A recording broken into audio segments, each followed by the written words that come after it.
The day Earth changed forever started like any other. Blue skies stretched over bustling cities and quiet farmlands. People went about their daily lives, unaware of the drama unfolding high above them. It began with a flicker.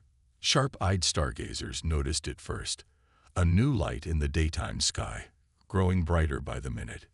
Soon, everyone could see it. A massive shape blocked out the sun, casting an eerie shadow over the planet. In New York, Sarah Chen was grabbing coffee when her phone buzzed with an emergency alert. She looked up from the screen to see people pointing at the sky, their faces a mix of wonder and fear. The barista dropped a mug, the crash barely audible over the growing commotion outside. Across the world, in New Delhi, Dr. Arjun Patel rushed into his observatory. His team huddled around screens, watching in awe as more objects appeared. "It's not just one," he whispered. "It's a whole fleet." The alien ships were unlike anything humans had ever seen. They gleamed like polished metal, their shapes defying Earth's aircraft designs. Some were as large as cities, others no bigger than fighter jets.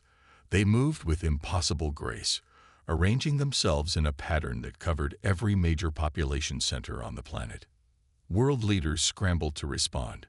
In Washington, D.C., President Evelyn Martinez called an emergency meeting. Military generals, scientists, and diplomats crammed into the Situation Room, their faces grim. "What are our options?" the president asked. General Thompson shook his head. "We're outgunned, Madam President.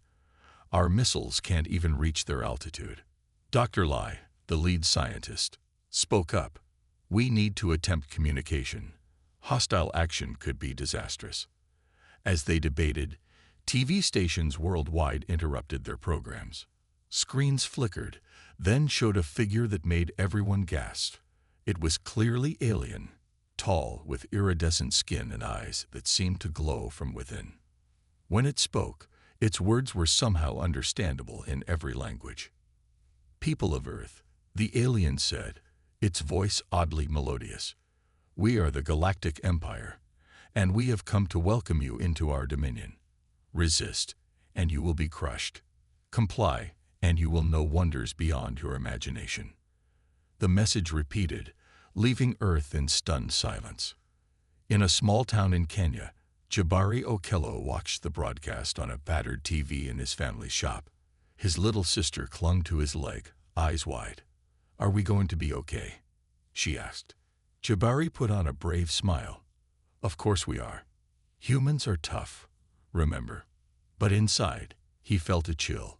The aliens' technology was like magic compared to Earth's. How could they possibly stand against such power? As night fell, the alien ships lit up, bathing the Earth in an eerie glow. In London, Tokyo, Rio de Janeiro, and countless other cities, people poured into the streets. Some prayed, some partied like it was their last night alive, and others simply stared at the sky in disbelief. Scientists worked around the clock, studying the alien fleet. They were amazed by what they saw. The ships seemed to defy the laws of physics, moving in ways that should have been impossible. Dr. Patel in New Delhi made an exciting discovery. "Look at this energy signature," he told his team, pointing at a complex graph. "It's like nothing we've ever seen. If we can understand it, it could revolutionize our technology." But there was no time to celebrate. The next morning, the aliens sent another message. They demanded a meeting with Earth's leaders in 24 hours. The fate of the planet would be decided. As the deadline approached, tension gripped the world. People huddled around TVs and radios, waiting for news. Social media exploded with theories, fears, and defiant messages. Some believed the aliens would bring a golden age of progress. Others were sure it meant the end of human freedom. In the White House, President Martinez prepared to face the unknown. She straightened her jacket and took a deep breath. "Let's hope we're ready for this," she said to her advisors. As she stepped out to meet the alien representatives, the world held its breath. The next few minutes would shape the future of humanity. No one knew if Earth would rise to the challenge or fall under the might of the Galactic Empire. But one thing was certain: Nothing would ever be the same again. The meeting between Earth's leaders and the Galactic Empire's representatives took place in a massive alien ship hovering over the United Nations building in New York. President Martinez led a team of world leaders into the sleek, otherworldly vessel. The air inside felt thick and strange, making breathing a bit difficult. The alien leader, who called himself High Commander Zax, towered over the humans. His skin shimmered like oil on water, and his four eyes blinked in an unsettling rhythm. "Welcome," he said, his voice echoing in their minds rather than their ears. "We are pleased you chose to hear our terms." Back on Earth, billions watched the live broadcast, hearts racing with anticipation and fear. High Commander Zax wasted no time laying out the Empire's demands. "Earth will provide us with 50% of its mineral resources," he began. "Your factories will be repurposed to produce goods for the Empire. Population control measures will be implemented to ensure sustainable resource use." President Martinez's face paled, but she kept her voice steady. "And what does Earth get in return?" Zax's mouth curved in what might have been a smile. "You get to be part of the greatest civilization in the galaxy. We will share some of our technology, cure your diseases, end your petty wars. Is that not enough?" As the leaders left the ship, debates erupted worldwide. In London, protesters filled the streets, waving signs that read "Earth for Humans" and "Resist the Empire." Meanwhile, in Shanghai, some people celebrated, believing the aliens would bring an era of peace and advancement. Dr. Patel and his team in New Delhi worked tirelessly to understand the alien technology. "Look at this," he said, pointing to a holographic display. "Their energy systems are beyond anything we've imagined. If we could replicate even a fraction of it."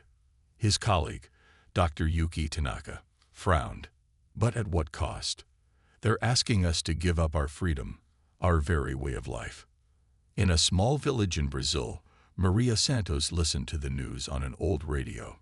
Her grandson, Carlos, sat at her feet, playing with a toy spaceship.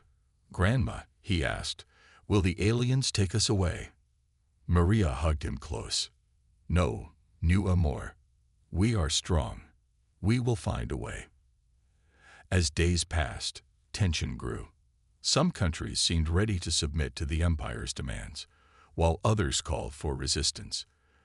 The United States, China, and Russia formed an unlikely alliance, pooling their military resources in secret.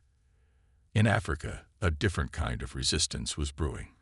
Dr. Aisha Okafor, a brilliant biologist, made a startling discovery. "Our planet's microbes," she explained to a room full of scientists. "They're harmful to the aliens. It's subtle, but their protective suits can't filter everything out. Earth itself is fighting back." This news spread like wildfire through secure channels. Maybe humanity had a chance after all. Meanwhile, the Empire grew impatient. Alien ships began forcibly extracting resources from the oceans and unpopulated areas. The night sky lit up with the constant movement of their fleet. In a hidden bunker, military leaders from around the world met to discuss strategy. General Thompson slammed his fist on the table. "We can't just roll over and die. We need to fight back." A young lieutenant spoke up. "But sir, their technology. How can we possibly win?" An unlikely voice answered. Jabari Okello, the young man from Kenya, had been recruited for his brilliant tactical mind. "We don't fight them head-on," he said. "We use what they don't expect. Our planet, our determination, our unity." As the meeting continued, a plan began to take shape. It was risky, perhaps even impossible, but it was a chance. Outside the bunker, life went on. People tried to adapt to the new reality. Some collaborated with the aliens, hoping for rewards. Others quietly prepared for resistance. Children looked to the sky with a mix of fear and wonder, unsure what their future held. In her office, President Martinez stared out the window at the looming alien ships. She took a deep breath, steeling herself for what was to come. The next few weeks would determine the fate of humanity. Would they submit to the Galactic Empire's harsh terms, Or would they find a way to draw the line and defend their home? As night fell, the alien ships glowed ominously in the sky, a constant reminder of the choice humanity faced. The world held its breath, waiting to see what would happen next. As weeks passed, Earth's scientists worked tirelessly to understand the aliens and their technology. In a secret lab deep beneath the Rocky Mountains, Dr. Sarah Chen made a breakthrough that would change everything. It's not just the microbes, she explained to a room full of wide-eyed colleagues. It's us. Something in human biology is toxic to them.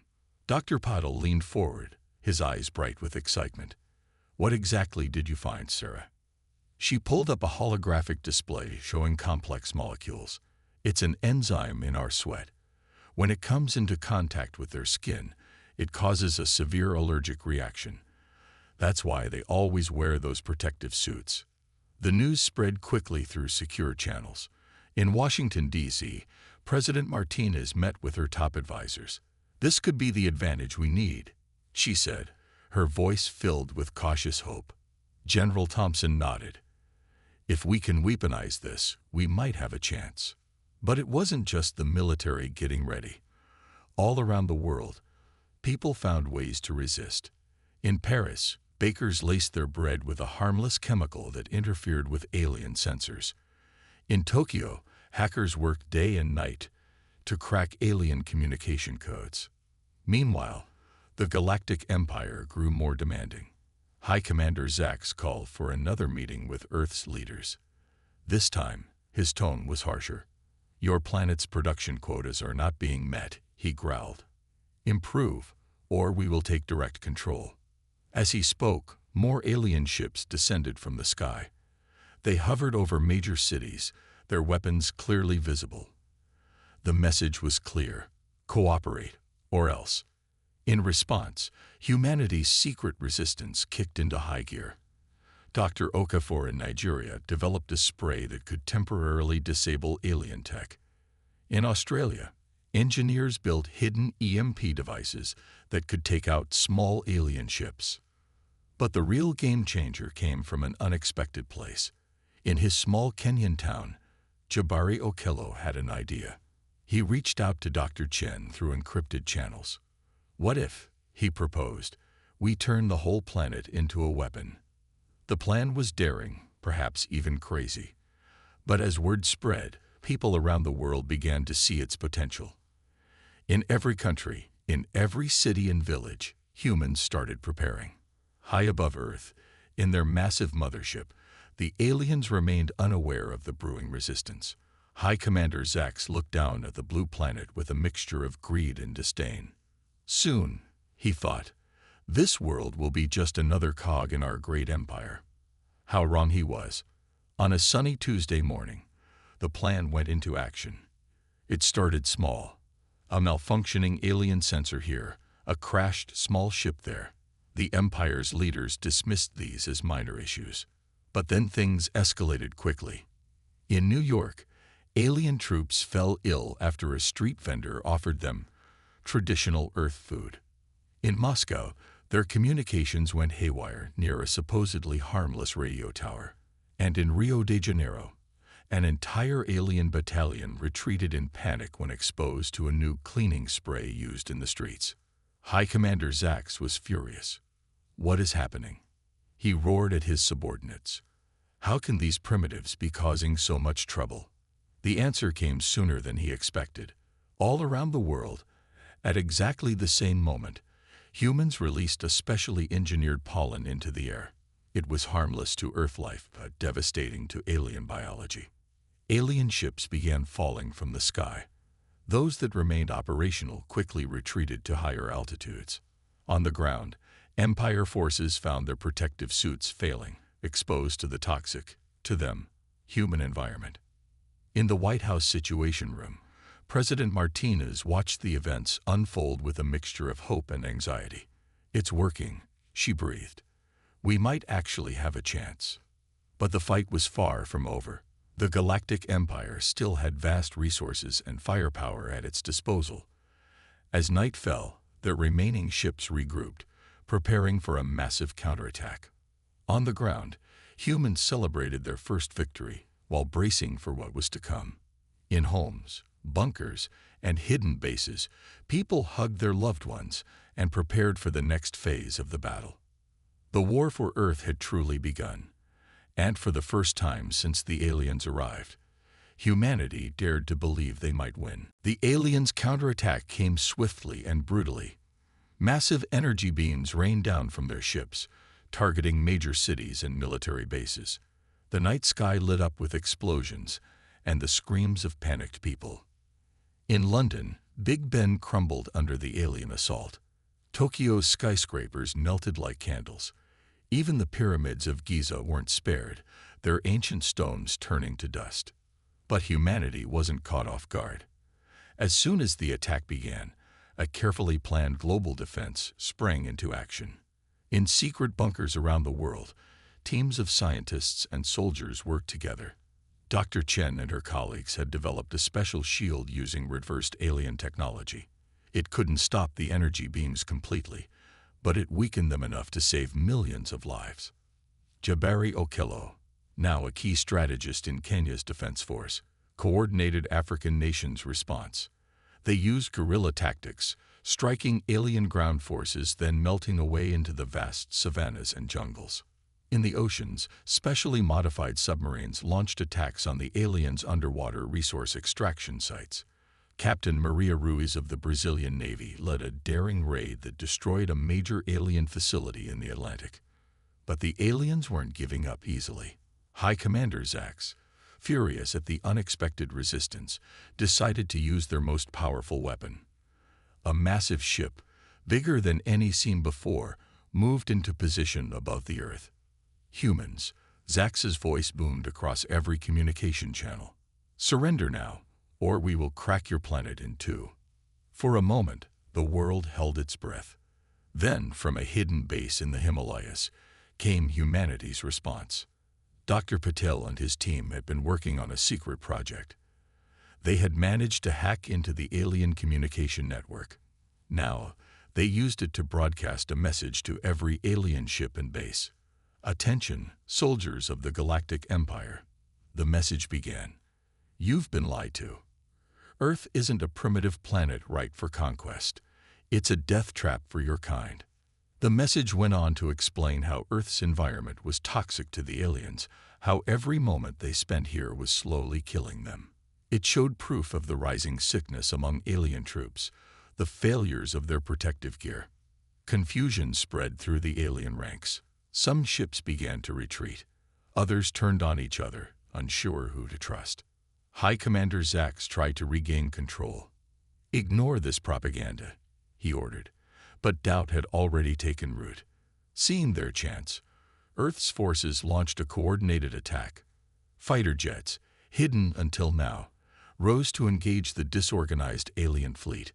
Ground-based weapons, powered by adapted alien tech, fired at the massive ships.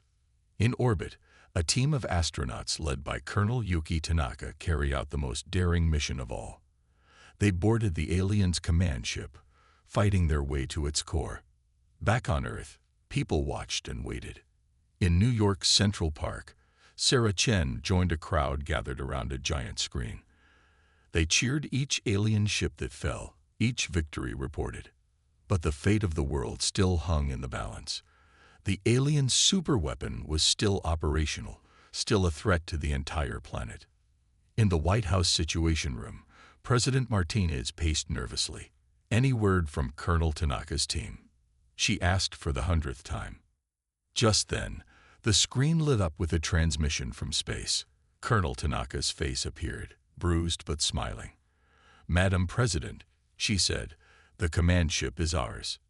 The weapon has been disabled." A roar of celebration erupted in the room, echoed by millions around the world as the news spread. High Commander Zax, realizing defeat was near, tried to flee, but his escape pod was intercepted by a squadron led by none other than Jabari Okello, the young man from Kenya who had helped plan Earth's defense.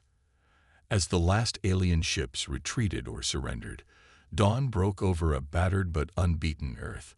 The Galactic Empire had been defeated. Humanity had drawn its line in the stars and held it. But the story wasn't over. As the dust settled, people looked to the sky with new eyes. The universe was bigger and more dangerous than they had ever imagined. But now, they were ready to face it. The days following the Galactic Empire's defeat were filled with a mixture of joy and chaos. Cities around the world lay in ruins, but the spirit of humanity stood strong. People emerged from shelters, blinking in the sunlight of a free Earth. In New York, Sarah Chen walked through the debris-filled streets, amazed at the sight of alien ships being dismantled by eager scientists and engineers. "We did it," she whispered, still hardly believing it herself. Meanwhile, in orbit, Colonel Yuki Tanaka and her team worked tirelessly to secure the captured alien command ship. "Careful with that panel," she warned a young technician.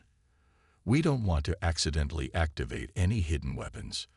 The ship was a treasure trove of advanced technology. Each discovery brought excitement and new challenges. How could they adapt this knowledge for peaceful uses? How could they protect Earth from future threats? Back on the ground, world leaders gathered in Geneva to discuss the path forward. President Martinez took the podium, her face showing the strain of the past weeks. "We've won a great victory," she said, "but now we face an even greater challenge: rebuilding our world and preparing for what lies beyond our planet." The meeting was tense. Some nations wanted to use the alien technology to gain power over others. Others argued for destroying it all, fearing it would only bring more trouble. In Africa, Chibari Okello had become a hero. He used his new influence to push for unity. "We defeated the aliens because we worked together," he reminded a group of leaders in Nairobi. "We can't go back to fighting among ourselves." His words struck a chord. Slowly, a new plan began to take shape. Earth would unite, not under the boot of an alien empire, but of its own free will. Dr. Patel and his team in New Delhi made another breakthrough. They found a way to adapt the alien communication technology to work for humans. "With this," he explained excitedly, "we can talk to anyone on Earth instantly, no matter where they are. Maybe even reach other stars someday." The news brought hope to millions. Families separated by the invasion could finally reconnect. Aid could be coordinated more effectively. The world began to feel smaller, more connected. But not everything was going smoothly. In some areas, alien survivors had gone into hiding. Reports came in of attacks on rebuilding efforts. Fear and anger towards anything alien grew. Maria Santos, the grandmother from Brazil, saw this happening in her village. When a wounded alien was found near their community, people wanted to kill it. Maria stood in their way. "If we do this," she said firmly, "we're no better than the empire that attacked us." Her courage inspired others. Soon, pockets of cooperation between humans and alien deserters began to spring up. These aliens, sick of the empire's cruelty, offered valuable information and help in understanding the technology left behind. High Commander Zax, now a prisoner, watched these developments with disbelief. "Why?" he asked President Martinez during an interrogation. "Why show mercy when you could crush us?" Martinez smiled sadly. "Because that's what makes us human." As weeks turned into months, Earth began to change. Green technology, adapted from alien designs, helped clean up the environment. New medical treatments saved millions of lives. The first moon base, built using alien mining techniques, sent back images of an Earth united as one blue marble. But challenges remained. Some groups, angry at the destruction caused by the invasion, called for revenge. They wanted to build weapons to take the fight to the stars. Others feared this would only invite more attacks. The debate raged on news channels and in homes around the world. What kind of future did humanity want? Would they use their new knowledge to explore peacefully or to dominate? In a small classroom in Kenya, Chibari Okello spoke to a group of children. "The universe is big and sometimes scary," he said, "but it's also full of wonders. We've been given a great gift and a great responsibility. What we do next will shape not just our world, but many others." As night fell, people around the world looked up at the stars. For the first time in human history, they knew for certain they weren't alone. The question now was, what kind of neighbors would they choose to be? 5 years after the invasion, Earth had changed in ways no one could have imagined. The skylines of major cities now featured a mix of rebuilt human structures and adapted alien technology. Sleek, energy-efficient vehicles zipped through the air, while in orbit, a growing network of space stations served as humanity's first line of defense. Sarah Chen, now head of the Global Science Initiative, stood in her lab in Singapore, marveling at their latest creation. "It's ready," she told her team, pointing to a small glowing device. "Our first working faster-than-light communication system." The news spread quickly. For the first time, humanity could send messages beyond our solar system. The question was, should they? In Washington, D.C., President Martinez, now in her second term, called an emergency meeting of the World Council. Leaders from every nation gathered, both in person and via advanced holograms. "We stand at a crossroads," Martinez began. "Do we announce our presence to the galaxy, or do we stay hidden, building our strength?" The debate was fierce. Some, like General Thompson, argued for caution. "We barely survived one alien encounter. We're not ready for another." Others, including Jabari Okello, now Kenya's young president, disagreed. "We can't live in fear forever. The universe is vast. There must be peaceful civilizations out there we can learn from." As they argued, Dr. Patel burst into the room, his face pale. "Madam President, everyone, you need to see this." He pulled up a holographic display showing deep space. A massive fleet of ships was visible, moving slowly but steadily towards Earth. "The Galactic Empire." Someone gasped. Patel shook his head. "No, this is something else. Something bigger." Panic threatened to overtake the room, but President Martinez stood firm. "We've faced threats before," she said calmly. "We'll face this one too. But we need to work together." The next few weeks were a flurry of activity. On the moon base, Colonel Yuki Tanaka oversaw the construction of new defense systems. "We've improved the alien shields," she explained to her crew. "These should hold against almost anything." In orbit, the captured alien command ship, now renamed Earthship 1, was prepared for a possible confrontation. Captain Maria Ruiz, once a submarine commander, now led Earth's first interstellar vessel. "Let's hope we don't need to use this," she said, patting the ship's formidable weapons array. Back on Earth, cities were retrofitted with protective domes. People stocked up on supplies, fearing another long siege. But there was a difference this time. Instead of panic, there was determination. Humanity had faced the unknown before and survived. They would do it again. In a surprising turn, some of the alien deserters who had stayed on Earth volunteered to help. One of them, a scientist named Zix, worked closely with Sarah Chen. "Your adaptability amazes me," Zix admitted. "In all the Empire's history, we never encountered a species like yours." As the mysterious fleet drew closer, Earth made a bold decision. Using the new FTL communication device, they'd broadcast a message to the approaching ships. It was simple but powerful. "We are Earth. We come in peace, but we will defend ourselves if necessary. Who are you?" Days passed with no response. The fleet kept coming.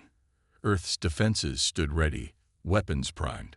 In homes and shelters around the world, people huddled around screens, waiting for news. Finally, when the fleet was just past Mars, a reply came. To everyone's shock, it was in perfect English. "We are the Galactic Alliance. We've come to meet the species that defeated the Eternal Empire. We come in peace." Relief washed over the planet, but caution remained. President Martinez, speaking for Earth, arranged a meeting on neutral ground, the surface of Mars. As the Earth delegation prepared to depart, a sense of déjà vu swept over them. Once again, they were heading into the unknown. But this time, they were not helpless. This time, They were ready. The Earthship One took off, carrying humanity's hopes and fears. As it accelerated towards Mars, people everywhere held their breath. Would this be the start of a new era of peace and exploration? Or was it another trick, another threat to their hard-won freedom? Only time would tell. But one thing was certain: Earth would face whatever came next together. The meeting on Mars was unlike anything in human history. As Earthship One touched down on the red planet's surface, a sleek vessel from the Galactic Alliance landed nearby. The air crackled with tension and excitement. President Martinez led the Earth delegation, flanked by Sarah Chen, Jabari Okello, and Colonel Tanaka. They wore specially designed suits that mimicked Earth's atmosphere, a precaution against any potential biological threats. From the Alliance ship emerged beings of various shapes and colors. Some looked almost human, others were utterly alien. Their leader, a tall, crystalline being, stepped forward. "I am Kexur," it said, its voice somehow clear despite the thin Martian air. "We welcome you to the galactic community." For hours, the two groups talked. The Alliance, it turned out, was a coalition of free worlds. They had been fighting the Eternal Empire for centuries. Earth's victory had shifted the balance of power in the galaxy. "Your planet's unique biology," Kexur explained, "and your species' remarkable adaptability make you invaluable allies." President Martinez listened carefully. "We're honored," she said, "but we've learned to be cautious. How do we know we can trust you?" Kexur's crystalline form shimmered. "A wise question. We offer not just words, but actions. We will share technology, knowledge, and our star charts. In return, we ask for your help in finally defeating the Empire." The Earth delegation discussed privately. It was a huge decision. Joining the Alliance could bring immense benefits, but also new dangers. "We can't hide forever," Jabari argued. "This is our chance to make a difference beyond our world." Sarah nodded. "Their tech is centuries ahead of ours. Think of what we could learn." Colonel Tanaka was more cautious. "But are we ready for another war? Our people have already suffered so much." President Martinez made the final call. "We'll join you," she told Kexur, "but on our terms. Earth remains independent. We'll fight alongside you, but we won't be ruled by anyone ever again." Kexur agreed, and a new era began. The next few years brought incredible changes. Alliance scientists helped terraform Mars, creating a second home for humanity. Earth's cities were rebuilt with technology that seemed like magic. Diseases that once plagued humanity were wiped out. But it wasn't all easy. The war against the Eternal Empire raged on in distant star systems. Earth forces, led by Captain Maria Ruiz on the now upgraded Earthship One, played key roles in many battles. Their unique tactics and resilience turned the tide in crucial moments. Back on Earth, people watched the stars with new eyes. Schools taught about alien cultures. The first human-alien marriages took place. Earth was becoming truly part of the galactic community. Yet challenges remained. Some humans feared losing their identity among the stars. Others wanted to use their new power to dominate rather than cooperate. It took constant effort to maintain peace and balance. 10 years after the first invasion, Earth hosted the Galactic Alliance Summit. Representatives from 100 worlds gathered in the floating city of New Atlanta. President Jabari Okello, now leading the United Earth government, gave the opening speech. "A decade ago, we thought we were alone and helpless in the universe," he said. "Today, we stand as equals among the stars. We've learned that our greatest strength lies not in our technology or our weapons, but in our diversity, our adaptability, and our unbreakable spirit." As he spoke, news came in from the front lines. The Eternal Empire's last stronghold had fallen. The long war was finally over. Cheers erupted across Earth and 1,000 worlds beyond. In a small village in Brazil, an old woman named Maria Santos smiled as she watched the celebration on a holographic display. Her grandson, now a young man, hugged her tightly. "You were right, Grandma," he said. "We were strong enough." Maria patted his hand, her eyes twinkling. "And we're only just beginning, meu amor." As night fell, people around the world stepped outside to look at the stars. But now, instead of fear, their eyes held wonder and hope. The lights of distant space stations and ships twinkled among the familiar constellations, a constant reminder of how far they'd come. Earth had not just survived, it had thrived. From a single blue marble, threatened with extinction, humanity had become a shining example of resilience and cooperation across the galaxy. The universe was vast and full of wonders, and now, at last, they were ready to explore it all.